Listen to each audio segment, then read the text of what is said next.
signs na gusto pang makipag-ayos ng lalaki sa'yo. Yun. So lalong-lalo na dyan sa mga naguguluhan and sa panay pagpaparamdam pa ng mga lalaki sa inyo, baka hindi ninyo alam, ayun nga pala, yung isang kagustuhan niya ay yung magkaayos kayo. So maybe, sa mga pagpaparamdam nila sa inyo is isa na rin dito sa binabanggit ko. Na yun na nga, na gusto niya makipag-ayos. Kasi ako rin dati, nagawa ko rin ito mga utol, no? Na gusto ko makipag-ayos sa isang babae na which is ex ko na. Ibig sabihin, hiwalay na kami. So, ito po yung mga ginagawa ko na pagpaparamdam para lumambot din ulit yung damdamin niya or yung puso niya. So, ito ngayon, isa-isahin natin kung ano ba yung mga sinyales na gusto talaga makipag-ayos ng lalaki sa'yo. So, yung una sa lahat is palagi kang sinusuyo. Yes. Ha, take note mga utol ha, palagi. Hindi yung paminsan-minsan lang. Kasi, yung lalaki na sincere sa kanyang panunuyo ay palagi or lagi-lagi niya po itong gagawin sa'yo. Na yung tipo na lang na halos araw-araw, hindi yung kung kailan niya lang maisipan. So kapag araw-araw talaga is, yes, siya mismo ay parang nananabik or nanggigigil na rin sa'yo na kung pwede lang is pwede mo na siyang kausapin kaagad.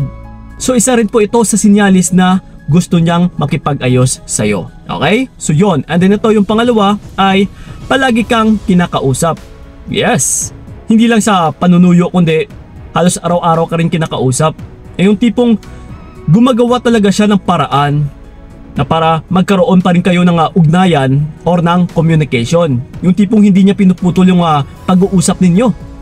Palagi siyang nagtatanong, always may mga question marks yung mga messages niya sa'yo.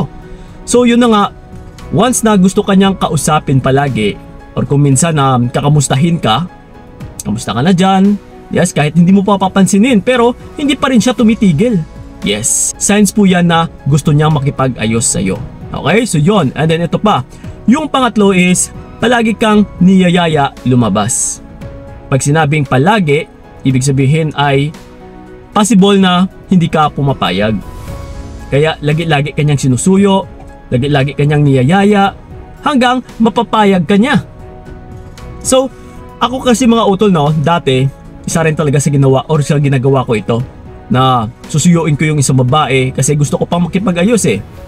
So ngayon, bilang isang panunuyo, bilang na rin paghihiganti, or para makabawi lang din naman, sa kung ano man yung hidwaan ng hiwalayan namin is ito nga yung ginagawa ko. Niyayaya ko mag-date. Niyayaya ko po na lumabas kami. Until na mapapayag ko talaga yung isang babae. So syempre kayong mga babae ay kailangan nyo ring magmatigas. Lalong-lalo na sa kung ano yung dahilan ng hiwalayan ninyo. Okay? So yon. And then ito pa. Yung pang-apat is palagi humihingi ng sorry. Yes, isa rin ito sa nagagawa ko dati. Na at the same time, no, palagi ko siyang mini-message. Palagi ko siyang kinakamusta, palagi ko siyang sinusuyo, palagi ko siyang niyayaya lumabas. So, and then isa rin po ito sa sinasabi ko palagi na hihingi ng sorry. Take note ulit ha, palagi.